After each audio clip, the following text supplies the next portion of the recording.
¿Qué tal amigos? Bienvenidos a Tercer Fútbol, una nueva entrevista en nuestro portal digital, una nueva charla para nuestro canal de YouTube. En esta ocasión nos acompaña Vicente Hubner, también conocido como Puntete.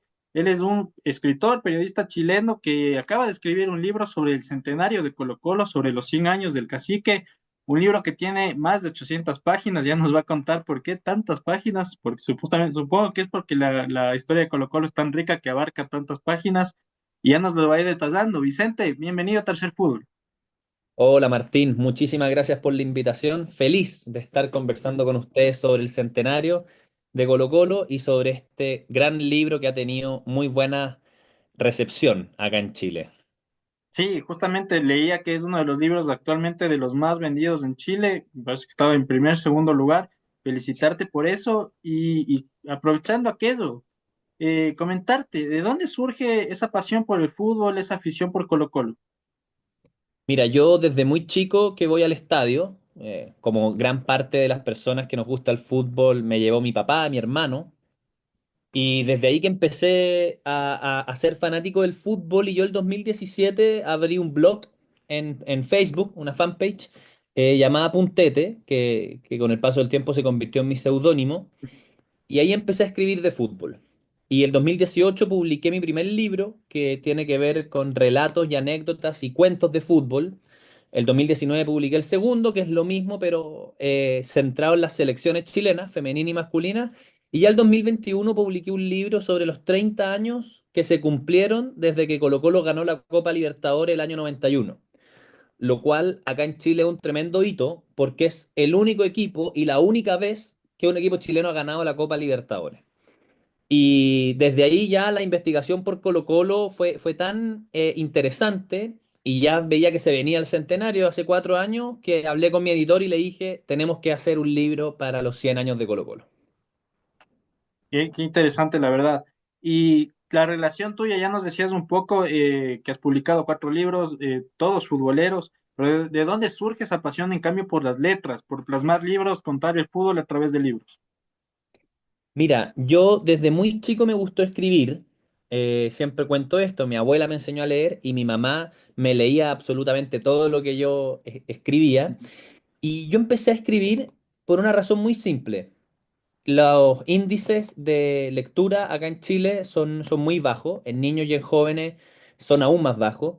Y yo siempre dije, bueno, tiene que ver porque los libros que se proponen cada vez pueden resultar quizás menos interesantes para las personas. Entonces, dado que a mí me gusta escribir y me gusta el fútbol, ¿por qué no escribir para que los niños y jóvenes se acerquen a la lectura a través de algo interesante como es el fútbol? Y ahí partió, básicamente. Es una motivación que a mí me gusta escribir, me gusta el fútbol, pero hay una motivación social detrás. Entonces, tal como lo mencionaba en principio, la semana pasada fuimos el libro más vendido de Chile y mucha gente me felicitaba por el ranking y yo obviamente lo agradezco, yo estoy muy orgulloso, pero lo que me pone más contento es que detrás de cada libro vendido probablemente hay un niño, un joven, hay una persona que está leyendo que de no existir este libro probablemente no lo estaría haciendo. Y al final del día, eso es por lejos lo más enriquecedor de escribir de fútbol.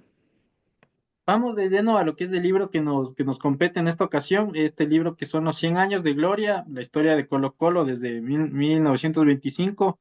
Cuéntame cómo fue ese proceso de investigación, cómo fue ir minuciosamente viendo cada detalle año por año de estos 100 años. Mira, bueno, primero lo voy a mostrar para que se hagan una idea, digamos, de, de cómo quedó el libro. Fue una investigación muy larga, muy enriquecedora, muy desafiante. Como te dije, fueron 4 años de trabajo. Fue mucha revisión de bibliografía, fue revisión de algunas fuentes primarias, la Biblioteca Nacional, que tiene los registros principalmente de los años iniciales, o sea, encontrar información de los años 20, 30, 40, claramente revestía un tremendo desafío. Y yo inicialmente quería como escribir por tramos, pero después me fui dando cuenta que Colo-Colo es un equipo tan grande que todos los años tiene algo que contar ¿Ya? y decidí empezar a escribir año por año. Y lo hablé con mi editor y me dijo, bueno, démosle. Y la metodología fue, bueno, recopilar los grandes acontecimientos que habían ocurrido ese año y redactarlo. y con tres grandes ejes. En primer lugar, el rendimiento deportivo, cómo le fue a Colo-Colo en la cancha. En segundo lugar, el desarrollo institucional del club. Y en tercer lugar, el impacto que ha tenido Colo-Colo en la selección chilena. Y, por ejemplo, cosas que revistió, o sea, que aparecieron con la investigación, es que salvo una vez en la historia desde que existe Colo-Colo, una selección chilena que haya competido en un torneo oficial no tuvo al menos un jugador de Colo-Colo en su plantel. Lo cual te demuestra el impacto enorme que ha tenido y razón por la cual también es el equipo más grande, más importante, más popular y más campeón de Chile. Cuéntame justamente cuáles son esos sucesos más puntuales, más gloriosos o más llamativos que tú te encontraste a lo largo de toda esta investigación de un centenario. Mira, sin lugar a dudas, se toma el primer lugar, la consecución de la Copa Libertadores de 1991, el 5 de junio del 91, Colo-Colo le gana a Olimpia de Paraguay y es campeón de Copa Libertadores por primera vez. En segundo lugar, el año 73, Colo-Colo llegó a la final de la Copa Libertadores, la jugó contra Independiente, se fueron a partido de definición en cancha neutral en Montevideo. Y bueno, una final bastante polémica donde a Colo-Colo realmente se le robó el torneo con un gol que fue foul, un gol anulado a Carlos Caselli que no estaba anulado. Pero el Colo-Colo 73 marcó un punto de inflexión en la historia de Colo-Colo. De hecho, no solo estaba cerca de los 50 años, que se cumplieron el 75, sino que además hay toda una generación de hinchas que se familiarizan y que se aproximan a Colo-Colo desde el Colo-Colo 73 que sin lugar a dudas fue muy relevante. Y el otro hito, que bueno, es más primario, tiene que ver con la gira internacional que Colo-Colo hizo el año 27, que tenía 3 años de vida y David Arellano lidera a Colo-Colo en una gira por América, por Norteamérica y por España, donde lamentablemente David Arellano muere el 3 de mayo de 1927 en un partido de fútbol, de hecho, o sea, tiene un choque en un partido de fútbol y el día siguiente muere. Las razones de la muerte fueron una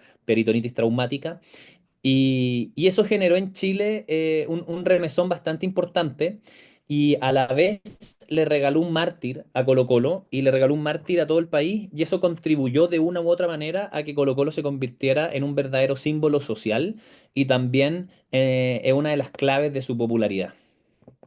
Cuéntame, ya lo nombraste a Carlos Caselli, que es uno de los máximos ídolos de Colo-Colo y el fútbol chileno. Lo conocemos aquí en Ecuador porque en algún momento vistió la camiseta de Barcelona.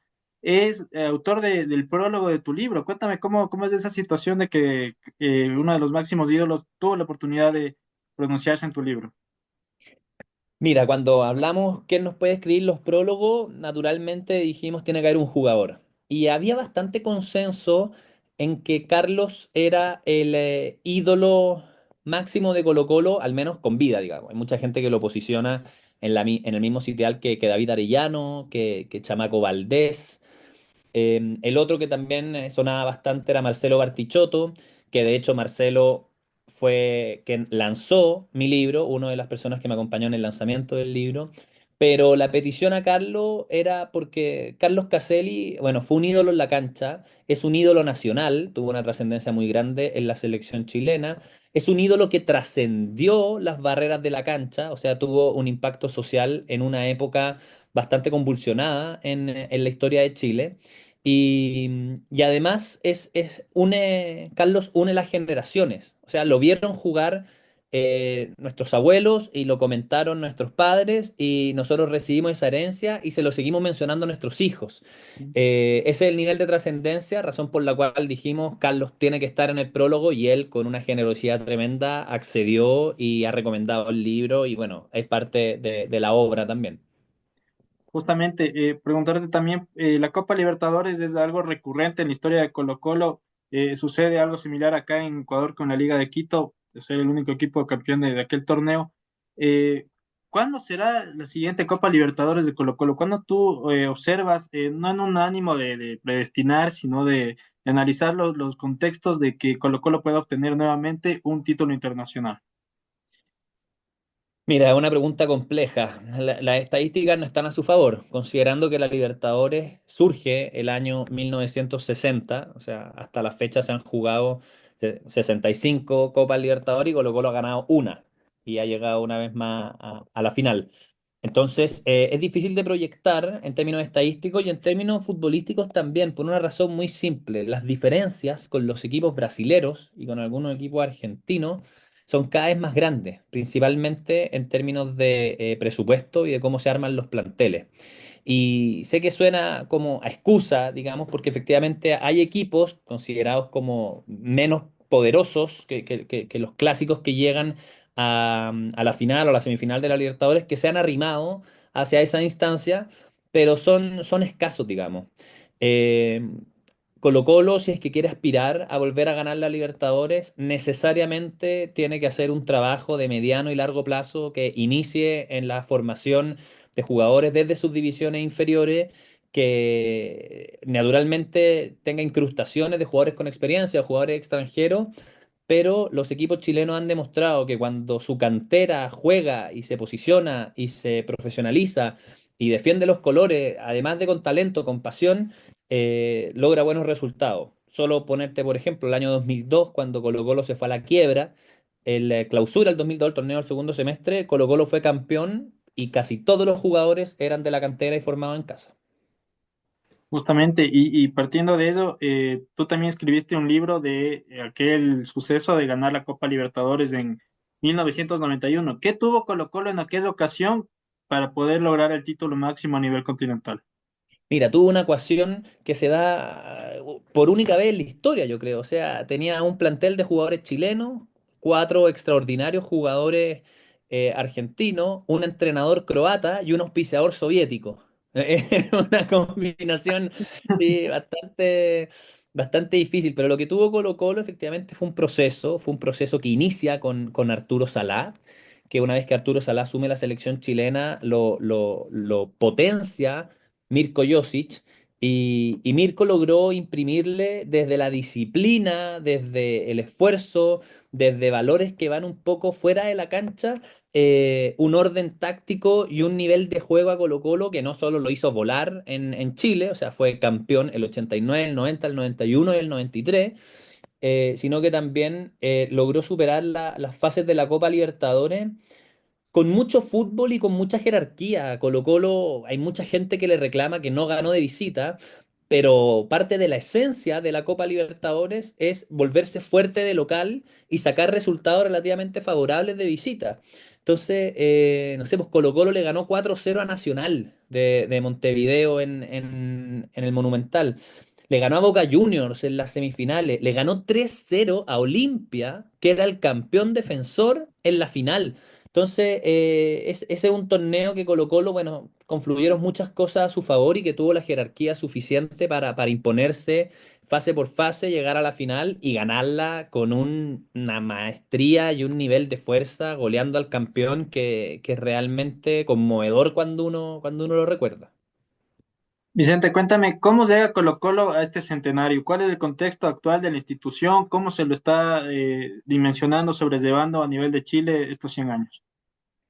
Este centenario para Colo-Colo ha sido absolutamente inimaginable. O sea, cuando la gente, cualquier persona se imaginó cómo iba a ser el centenario de Colo-Colo, ni el más creativo de los enemigos de Colo-Colo se hubiese imaginado este escenario. Porque Colo-Colo están en varias crisis en todos los frentes. O sea, no encuentra un equipo que juegue de forma fluida, está eliminado de Copa Chile, está eliminado de Copa Libertadores, el entrenador está muy cuestionado, institucionalmente, el Club Social y Deportivo Colo-Colo estuvo en una crisis muy grande y recién está retomando, digamos, sus funciones y su rol social y articulador. Hace poco más de un mes que asumió la nueva directiva, Blanco y Negro, que es la sociedad anónima, la concesionaria que administra Colo-Colo, tiene un caos interno y una guerra civil hace años. De hecho, este año, principio de año, hubo una supuesta, digamos, confrontación a golpes entre el presidente y un director de la sociedad. Entonces Colo-Colo enfrenta crisis muy grande en el partido con Fortaleza. Hubo dos hinchas que lamentablemente perdieron la vida antes del partido. Sus hinchas fueron detenidos las, cuando jugaron contra Racing en Buenos Aires. Entonces está siendo en todos los niveles muy complicado, pero Colo-Colo ha estado peor. Colo-Colo ha tenido crisis aún más grandes, aún más profundas, aún más graves y ha logrado encontrar la forma de salir hacia adelante. Y en general lo logra porque el pueblo colocolino empieza a mover y a empujar para que eso ocurra.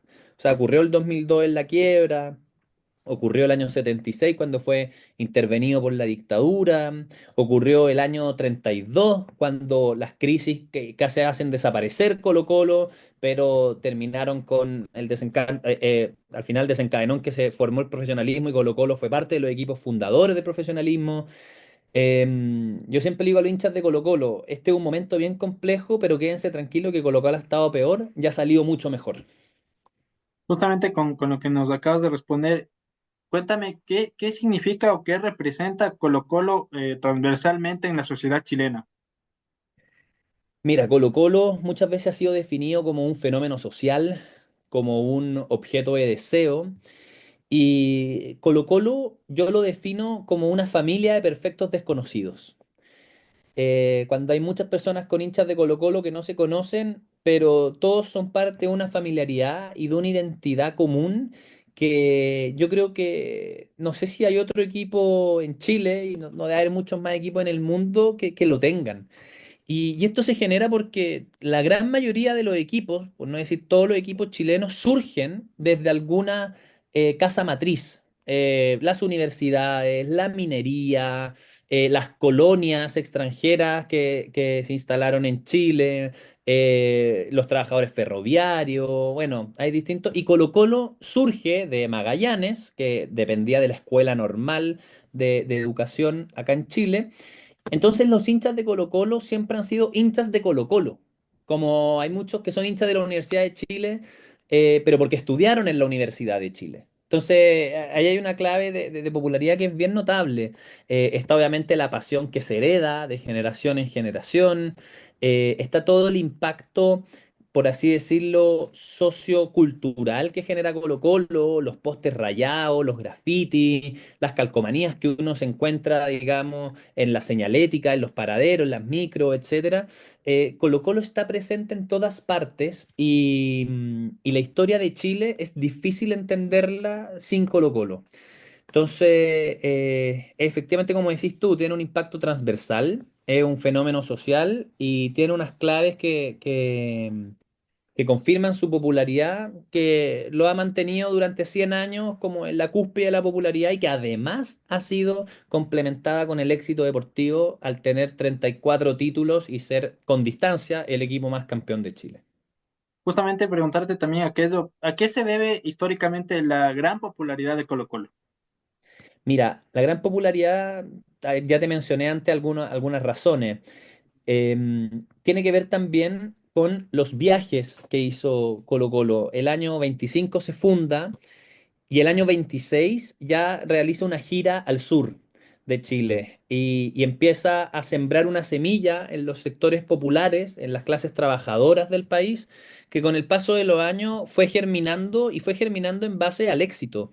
La popularidad muchas veces se adhiere, digamos, al éxito y Colo-Colo cuando se funda el año 25 es campeón de la Liga Metropolitana de Santiago, que era fútbol amateur, y está un año sin perder. O sea, de hecho, fueron conocidos como los Invencibles, este equipo nuevo de Colo-Colo. Y después, consistentemente, Colo-Colo tiene la particularidad que gana comúnmente. De hecho, en los 100 años de historia, la mayor cantidad de tiempo que ha estado Colo-Colo sin ser campeón son 6 años, que en realidad es súper poco.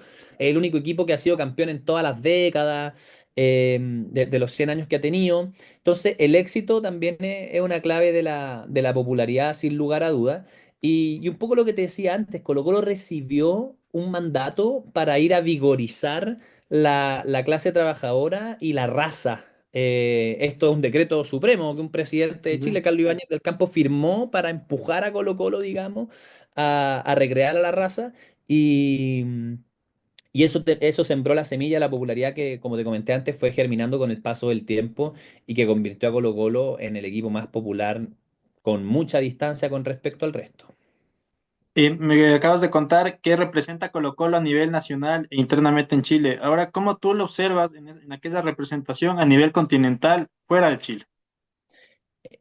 Mira, yo te diría que Colo-Colo también es el equipo más conocido fuera de Chile, naturalmente porque tiene la Copa Libertadores, está comúnmente participando en la Copa Libertadores, pero esto también tiene arraigo en lo mismo que te comenté antes, en la gira del 27 que se hizo también por parte de América, donde Colo-Colo fue embajador de Chile. De hecho, acá en Chile hay una frase que se dice Colo-Colo es Chile, que surge en la gira del 27 porque hay que ponerse en el contexto, los años 20, Chile, que está al fin del mundo, y va un equipo de fútbol a jugar a Europa, digamos, y, y Colo-Colo se vuelve un embajador del país y un poco es la bandera de evangelización sobre Chile en el resto del mundo. Y eso con el paso de los años siguió ocurriendo. Colo-Colo fue a jugar a España contra el Real Madrid. Colo-Colo fue a jugar la Copa Intercontinental el año 91, fue a jugar a Japón, la Recopa. Colo-Colo, digamos, ha logrado pasearse por el mundo siendo, por así decirlo, la estrella visible de la bandera de Chile. Entonces, naturalmente es el equipo que mayor impacto genera afuera y a veces a mí me ha pasado, estando afuera, que me dicen soy de Chile, Colo-Colo, y después te dicen Zamorano, como las dos referencias que tienen las personas. Tengo tres preguntas para ir cerrando y quiero consultarte con anticipación de lo que me dijiste en las anteriores respuestas de ciertos conflictos que se llegan en este centenario, problemas institucionales a nivel de Colo-Colo, que es algo que creo que sucede a nivel del fútbol chileno. Lo vemos en los resultados en la cancha, tema de eliminatorias sudamericanas, participación de otros equipos en torneos internacionales. Quiero consultarte qué sucede actualmente con el fútbol chileno. Mira, el fútbol chileno hace bastante tiempo que entró en una crisis.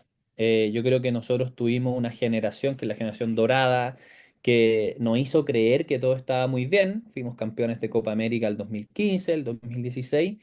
Pero ya desde la eliminación de que no fuimos al Mundial de Rusia en el 2018 y tampoco a Qatar el 2022, o sea, ya van casi 8 años. Chile ha estado en términos de selecciones muy lejos del rendimiento que tuvimos, pero no hemos estado tan lejos de nuestro rendimiento histórico. Y acá hay que ser bien, bien honesto. O sea, me puedo ahorrar en el número, pero de los 21 mundiales que se han jugado, Chile ha participado en 9. Y en uno estuvo invitado y en el otro fue local. Entonces ha clasificado a 7.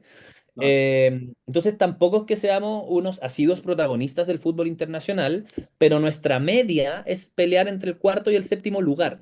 ¿Sí? Y ahora estamos bastante lejos de eso. Y tiene que ver con una deliberada renuncia a la formación de jugadores.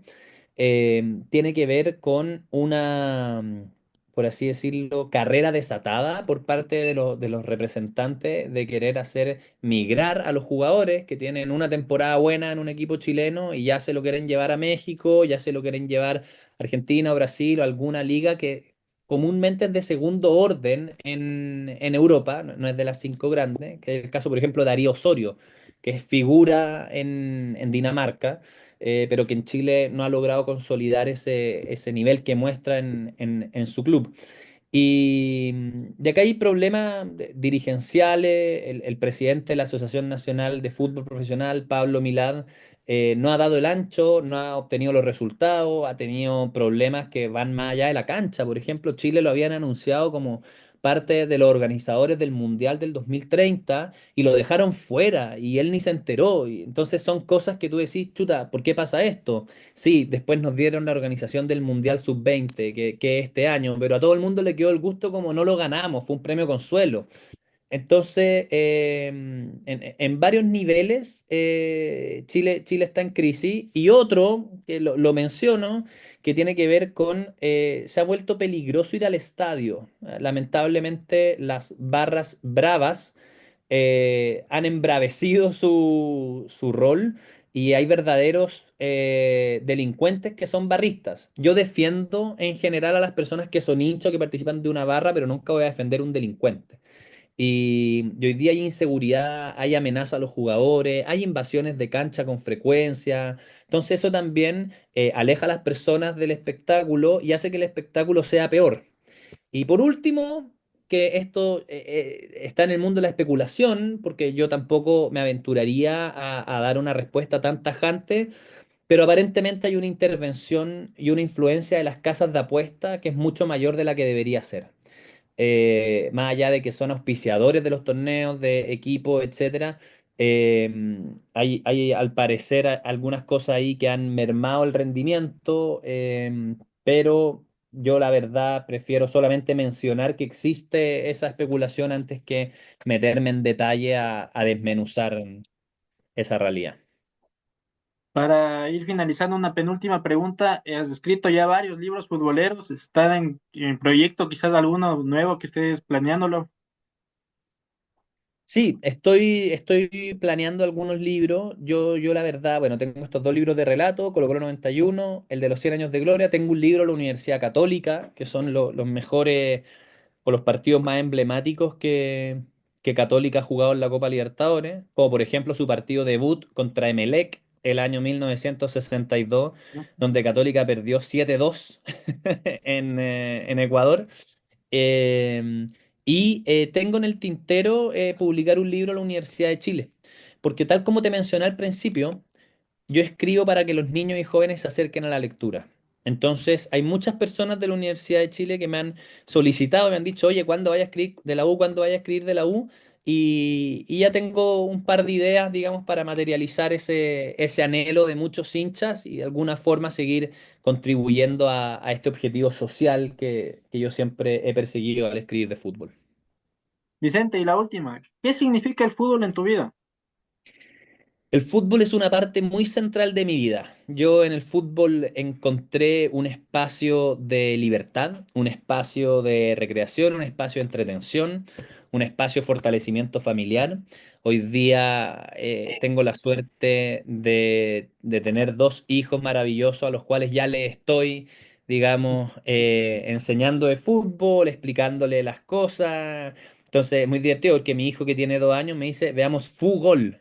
Como que mezcló fútbol con, con el gol.